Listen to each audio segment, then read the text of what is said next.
Bueno, el asiático, famoso, se hizo el asiático. Tenemos al doctor José Joaquín Puello, Un gran gran amigo. amigo, Privilegio ser amigo de José un Joaquín. hombre bueno, bueno de verdad, un gran médico, un grandísimo ser humano. Debió ser presidente de la República. Yo estoy de acuerdo contigo. Debió ser presidente de Estados Unidos en vez del estúpido Donald Trump. Buenas tardes, doctor. Buenas tardes. Diablo, ustedes son mis amigos de verdad, deseándome ese gran peso, ¿no? No, que no lo quieran tanto, ¿verdad, doctor? Sí, no me quieran tanto. Doctor, ¿salió la vacuna? Así Ya, es, varias, comenzaron a ponerla, Rudy, varias vacunas, ¿no? comenzaron a ponerla hoy ya Canadá está anunciando en Vancouver y en Quebec que también comienza la vacunación hoy. Así es, aunque a pesar de que cerraron la frontera terrestre entre Canadá y Estados Unidos, Sí. la vacuna ya está siendo distribuida está comenzando a ser distribuida en los 50 estados. Esa es la de Pfizer, ¿verdad, doctor? Esa es la de Pfizer, que es la que está ahora mismo en primera línea.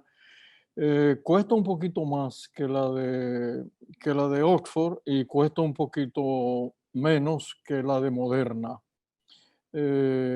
Cuesta 5 veces realmente lo que va a costar la de Oxford University, que también va a ser una gran vacuna, estoy seguro de eso. Pero para el año que viene, yo entiendo que para el verano tendremos por lo menos 50 vacunas. Realmente el mundo entero se va a sorprender con la cantidad de vacunas que vamos a tener. Tú dijiste algo, ¿la de Moderna es más cara que la de Pfizer? Sí, la de Moderna es más cara. ¿Y a qué se debe, José Joaquín? Hay una lucha ahí subterránea y no tan subterránea con respecto a los precios. Las acciones de esas compañías han subido exponencialmente en la bolsa de valores hasta tal punto que una gran compañía que iba muy, pero muy, muy bien, que se llama Inovio, con B corta y sin H al principio, Inovio de California, tuvo que ser intervenida por el gobierno federal porque comenzaron a vender acciones a destiempo. Entonces, esto se ha convertido no solamente en una carrera por la vacuna, sino también en una carrera económica. Mi reflexión es sencilla, directa, concisa, precisa, y se las digo inmediatamente. Yo creo que las vacunas deben ser totalmente gratuitas para todo el mundo. Sí, señor. Sí, pero una cosa, doctor, yo estaba viendo, a propósito que usted habla de eso, estaba viendo en la apertura del Dow Jones en la mañana de hoy y decía que Pfizer, al comenzar el anuncio de las dosis de vacuna, repuntó 1.9 en sus acciones, pero Sí. que extrañamente, una hora después, descendió 1.7. Sí, un fenómeno extraño. Como muy raro. Yo no sé si usted notó Sí, esa información. Sí.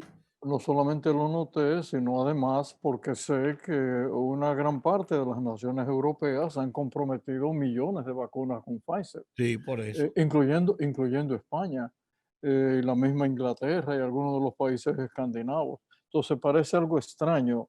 ¿Qué está pasando en el mercado que Sí. va a tener estas fluctuaciones? Es que en este momento se están dando cuenta que en un corto periodo de tiempo las otras vacunas van a salir al mercado y que va a haber una competencia feroz en cuanto al precio de las vacunas. Sí. Uno no sabe. Lo cierto del caso es que la OMS, la Organización de las Naciones Unidas y una serie de instituciones importantes en el mundo entero están diciendo una y otra vez que las vacunas deben llegar por lo menos al gran público, deben llegar completamente libres de costo. ¿Cuál es el racional que hay detrás de todo esto? Bueno, señores, la inversión que han hecho los grandes gobiernos de billones de dólares, Sí. billones de dólares. Lo que quiero decir con esto es que esas compañías, aún sin vender sus productos, ya están ganando con la investigación que hicieron. El gobierno de los Estados Unidos, el presidente Trump, que era un que se negaba muchas veces a estos avances, incluso a la misma vacuna, hizo un aporte a los Estados Unidos multimillonario para el proceso de su investigación. Así es, y más todavía cuando la OMS ha anunciado de manera, digo yo, muy categórica y además llevando un hálito de esperanza a los países en vías de desarrollo, aquellos países que no pertenecemos al G20, o sea, ¿cuándo va a llegar? Ujú. ¿Cuál va a ser el protocolo? ¿Cuánto debe pagar nuestro gobierno? O qué sé yo, o el gobierno de Bolivia, por decir, ¿no? Sí, O sí, el de Honduras, o cualquiera de los países centro, o Cuba, que ha tenido una situación económica muy difícil, o las islas inglesas del Caribe. O sí. sea, ¿qué deberán pagar por una vacuna o por unas vacunas que deben ser declaradas como un patrimonio De la humanidad. universal? En ese Sí. sentido, la OMS ha dicho que por lo menos va a paliar, repito, va a paliar esa situación con el programa COVAX. ¿Qué significa eso en términos porcentuales para esta nación? Eso lo que significa es que probablemente el 20% de las vacunas que vamos a utilizar llegarán a través del programa COVAX, que es el programa de las Naciones Unidas. Mucho ojo, no lo confundan con la vacuna COVAX que termina en No, doble X. sí. Eso es otra cosa. Es el programa, no es el programa. Claro, de Sí, asistencia así. a los países con menos posibilidades de enfrentar situaciones de catástrofe. ¿Qué Pero esperanza tenemos la humanidad, no solamente los dominicanos, la humanidad, con la aplicación de la vacuna? Bueno, yo diría que una gran esperanza, una gran esperanza. Aquí hay dos temas que vale la pena simplemente orientar a la gente en ese sentido. El primer tema es que todo aquel que haya sufrido la infección y esté vivo, que es que la mayoría de las personas que han tenido el contagio están vivos, esa gente no va a requerir vacunación. Y en segundo lugar, en prima facie, obviamente que no nos vamos a atrever a vacunar a los niños, porque los niños sufren la enfermedad que ni cuenta se dan. Entonces, no vale la pena en este momento empezar a hablar del tema de vacunar a los niños, aunque ya ha habido alguna que otra información en las últimas 48 horas de que algunos epidemiólogos están pensando que sí se deben vacunar los niños por debajo de 15 años. Pero es que, mis queridos amigos, es que no es en los niños que está el contagio, es realmente en los segmentos de la población, los más vulnerables. No digo que a mí no me gusta llamarle irresponsable, porque mucha gente que nosotros llamamos irresponsable salen a la calle a buscar la comida de todos los días. Sí, Entonces, entre la vida y la muerte es el filo de una navaja lo que hay. O te mueres de hambre o te mueres del COVID. Entonces, fíjense el balance que debe haber ahí cuando uno tacha de totalmente irresponsable a la gente. Yo lo que entiendo es que en ese sentido tiene que haber un equilibrio. Y el equilibrio, señores, querramos que no, solamente tiene dos caminos. En primer lugar, el gobierno que está haciendo sus esfuerzos, y yo creo que la gente tiene que entender que es así. El gobierno ha hecho sus esfuerzos para que la gente esté en la casa. No solamente eso, las medidas restrictivas que le han pedido que las derogue, el presidente Abinader no ha querido derogarlas y no solamente lo felicitamos los médicos, mucha gente sensata lo está felicitando y pidiendo, incluyéndome a mí, que las medidas restrictivas continúen. Y de ese tema hablaré ahora en un segundo. Y luego tenemos el hecho de que todo, cuando ustedes vienen a ver y exprimimos hasta la última gota de esta problemática, tenemos que entender que hay una responsabilidad personal. Uno no quisiera que Rudy enfermara a su esposa claro que no, o a uno de sus hijos, ¿verdad que no? claro que no. Entonces, Claro. la responsabilidad es de Rudy. Entonces, ¿cómo hacerle entender eso a las personas? Que hay un nicho de ciudadanos dominicanos, de nuestros conciudadanos, que sí están siendo irresponsables. Claro que sí, pero para ellos, entonces sí, las medidas restrictivas tienen que ir un poco más lejos. Y en algún momento, como ustedes vieron en la prensa de hoy, a un organizador de una boda le pusieron multa económica. Y miren, no hay cosa que duela más que cuando le toquen el bolsillo a una persona. Unas horas en la cárcel o un destacamento de la policía por no haber cumplido con las medidas restrictivas, eso no sabe a nada. Lo que duele es la multa. Esa es la que duele realmente. Y por ahí es que nosotros tenemos que andar. Y hay países que han puesto, bueno, Bueno, multas que yo ni quisiera decir el monto para que la gente no se asuste. Doctor, yo me he entusiasmado a partir de hoy, se lo confieso, con una propuesta que ha estado circulando en los medios de que sería preferible eliminar el toque de queda y cerrar los establecimientos comerciales a tempranas horas, por ejemplo a las 6 de la tarde. ¿Usted estaría de acuerdo con eso? ¿Lo ve factible eso? Se ha hecho en otros países y desgraciadamente no ha funcionado. No, Desgraciadamente tenemos mala mala experiencia. experiencia. Sí, hasta tal punto que Alemania, ya ustedes vieron lo que anunció. Angela Merkel está programando el cierre o el lockdown, que es la palabra de moda, hasta el 10 de enero de Alemania. Óigame, Francia también está y si es, advirtiendo que si no claro, se produce un paro de la propagación, se verán en la obligación de cerrar España. Digo, perdón, a Francia y sí. España también. Entonces, no hay ninguna duda de que los países con un altísimo sentido de responsabilidad, no digo que nosotros no lo tengamos, lo tenemos. Lo que pasa es que los problemas de la República Dominicana, los problemas de los vulnerables y los problemas económicos nuestros no son los de Alemania, ni son los de Francia. Ellos pueden resistir un lockdown completo por 15, 20 días, un mes, etcétera. Para nosotros sería sumamente duro. Entonces tiene que haber ahí un balance entre la medida restrictiva, la apertura de ciertos comercios, cómo lo vamos a hacer, pero sobre todo en términos puramente simples y términos ciudadanos, es que se cumplan las medidas. Si nosotros lográsemos cumplir realmente la medida que tenemos en este momento, significaría que estaríamos por lo menos con 11 horas, alrededor de 11 horas, entre lo que la gente llega a la casa y se recoge. 11 horas por lo menos sin contacto directo entre las personas. Y si lo calculamos aritméticamente, eso significaría que nosotros vamos a detener el contacto, que es lo que finalmente hace que la pandemia siga su curso. En segundo lugar, no hay ninguna duda de que este señor que llamamos coronavirus ha mutado. Ya le tenemos nombre, G124. El virus en este momento mutó en el mundo entero.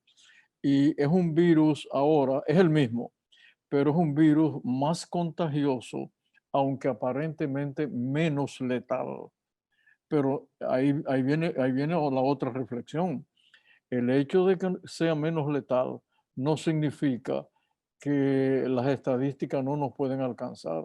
Vuelvo a repetir, cuando a un familiar de uno se le muere un ser humano en su casa, la estadística dejó de ser 1.2% de letalidad y pasó para esa familia a un 100%, Claro. porque ya se murió una persona. Entonces, Joaquín, yo soy pro ciencia, creo en eso. Y hay algunas cuestiones que a mí me tienen escéptico, que no han sido debidamente explicadas.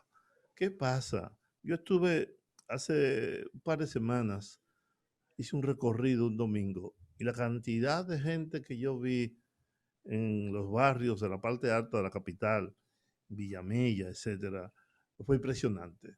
Gente bebiendo, bailando, sin mascarilla, sin distanciamiento social, etcétera. Y yo decía, pero aquí debería haber por lo menos 2 millones de muertos en el país. Y se va a todos esos barrios, efectivamente, no hay mascarilla, no hay distanciamiento social, ni sexual, nada.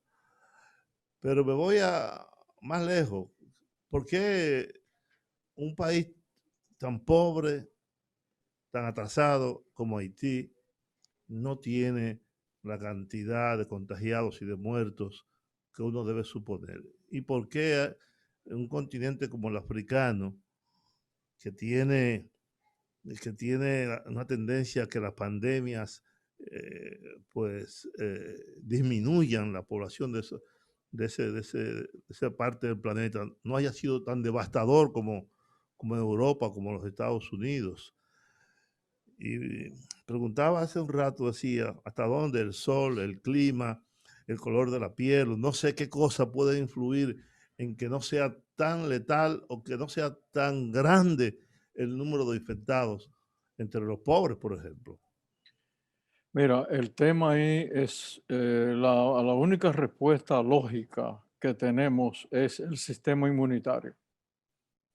No hay ninguna duda de que hay seres humanos, por aquello también un poco de la teoría de la selección natural de Darwin, que está presente hasta el día de hoy, aunque algunos religiosos fanáticos no les gusta que uno hable de esto. Yo soy cristiano, entre paréntesis.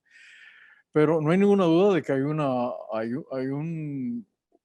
un nicho poblacional que es mucho más resistente que el resto de todos nosotros.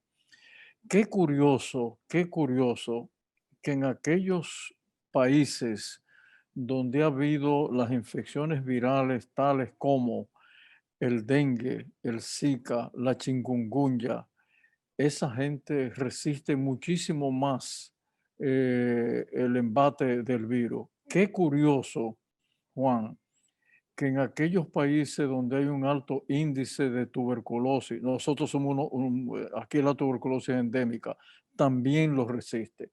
Lo que quiere decir que los médicos, aunque no lo podamos demostrar todavía, y yo espero que sí lo podamos demostrar a corto plazo, el sistema inmunitario de muchos de nuestros dominicanos, de nuestra gente aquí es muy fuerte, porque de lo contrario, totalmente coincido contigo. Cuando yo voy hacia, bueno, ustedes saben que yo trabajo en el Hospital Aybara, en el Secanot, y ese es uno de los barrios más vulnerables de la ciudad capital.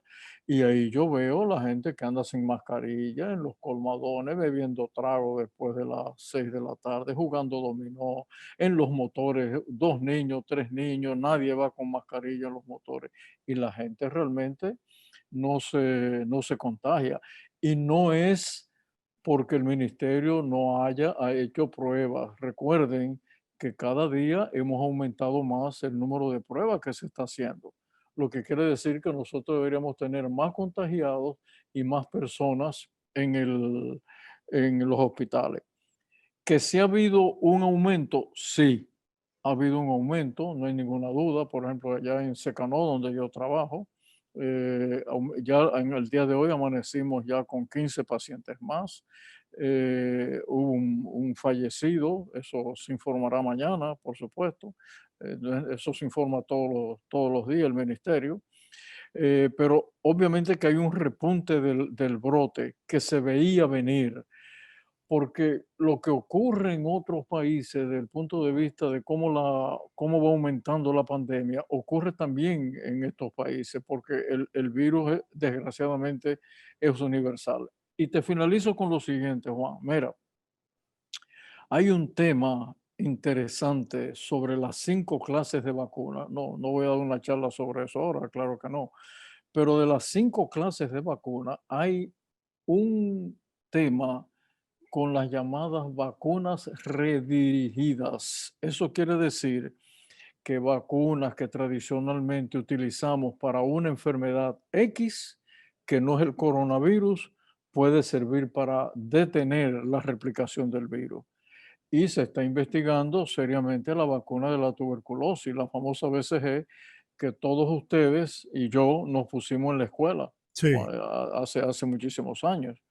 Pero además tenemos un número importante de tuberculosos en el país. La pregunta es esta: si lo que dice el Instituto Pasteur de Francia y la gente del proyecto BRACE, así como suena, con B larga, que está probando la BCG, la vacuna de la tuberculosis, si lo que ellos dicen es cierto, es interesante lo que está pasando, pero le voy más lejos.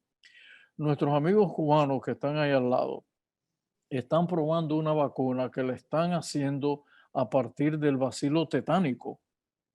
Entonces, ustedes se fijan cómo la medicina nos va dando a nosotros todos los días una enseñanza diferente. Y ahora sale, y es un estudio interesantísimo, que aquellos niños que hemos vacunado con la vacuna triple, todos nuestros nietos y nuestros hijos se vacunaron con la triple, Sí, eso es parece ser obligatorio. sí, que es obligatorio. Parece ser esta que es la vacuna de la toferina, de la difteria y el sarampión. Parece ser que esta vacuna produce una inmunidad cruzada también. Y quizás por eso es que el sistema inmunitario de los niños es tan fuerte que no sufren la enfermedad y si la sufren prácticamente es una enfermedad muy leve. Interesante el tema, Juan, interesante el tema. Bien.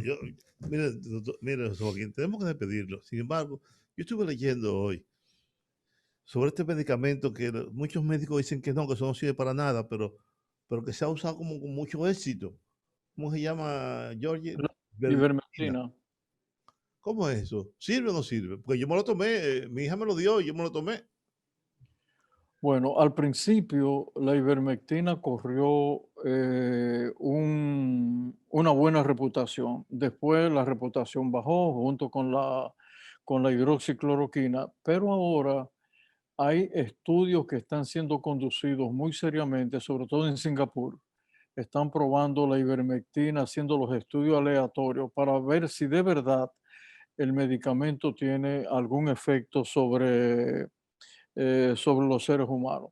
Lo cierto del caso es que aquí se ha usado, este muchacho José Natalio Redondo va a presentar creo que mañana una charla importante sobre su experiencia con la ivermectina.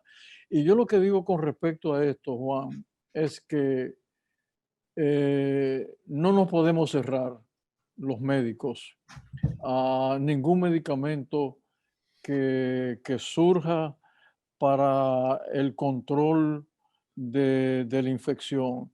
Y además asegurarte lo siguiente, la vacuna es una herramienta, pero las otras herramientas que van a venir más temprano que tarde son los antivirales Claro. que Hay, están hay un medicamento, José Joaquín, que yo estuve leyendo, que ha sí, sido desarrollado por la Universidad de Atlanta. sí, así es. Se apunta y se apuesta a que es un medicamento que en 24 horas podría eliminar el COVID-19. Sí, se está apostando ese tipo de antivirales. Ya recuerden que Rusia sacó uno. Ujú. Nosotros, entre paréntesis, en Secano, estamos probando uno que nos donó la embajada japonesa y estamos haciendo un estudio al respecto con el doctor Modesto Cruz de la Academia de Ciencias. Y ha salido un medicamento, el de Atlanta, que da la impresión en los primeros estudios aleatorios que se han hecho, está en fase 3 en este Sí, momento, que pudiera ser que en una comunidad cualquiera, como dice Juan, por ejemplo, en la zona norte, que sabemos que hay alto contagio, nosotros le daríamos ese medicamento durante un número X de días a esas personas y lo estaríamos protegiendo contra el virus. Y yo entiendo que sí, que van a venir y van a venir los medicamentos inhalados y van a venir las vacunas inhaladas, van a venir las vacunas Todo va a dérmicas, venir. van a venir las pastillas, miren, van a venir las vacunas preparadas de una cepa especial de tabaco, que inclusive la tenemos aquí en el país. Entonces, fíjense que todo esto es una explosión gigantesca sí. La desde el punto, ciencia, Pero está desde bien, el punto de vista porque científico. tanta preocupación por una enfermedad que no ha matado a tanta gente realmente. Sin embargo, la diabetes, por ejemplo, que mata millones de personas, como que no hay una preocupación por curar la diabetes. Así es, no solamente la diabetes, Juan, la hipertensión arterial, Oh, que realmente mata a miles y millones de la personas. ciencia se ha desarrollado tanto como para ver. y el cáncer. No, pero el Eh, cáncer ya es más complicado, digo yo, en mi condición de ignorante, ¿verdad? Pero a- la diabetes, Así es. tensión. O sea, ¿por qué la presión arterial me sube? ¿Cuál es el factor genético que yo tengo en ese sentido? Mi papá también lo era y mi madre. Así es. Y son estudios que se hacen, no ha impactado tanto a la humanidad como la pandemia que ha matado en muy corto tiempo. Bueno, ese tema que yo, esa declaración que uno ha leído en la prensa de que los americanos se sorprendieron cuando sumaron los muertos de la Segunda Guerra Mundial y de los de Vietnam, y han muerto más gente ya que en las dos guerras.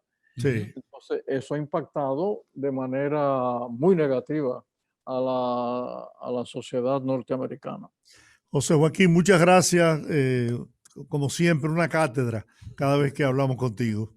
Muy amable de tu parte y de tu tiempo. Desde aquí, No, un yo abrazo. encantado de oírlo. Estoy presto imagínate, estoy presto para todo el mundo y para los amigos más. Muchas gracias por eso. Un abrazo, un abrazo. Así es. Bueno, Gracias a ustedes. doctor José Joaquín Puello, una eminencia de la medicina en la República Dominicana.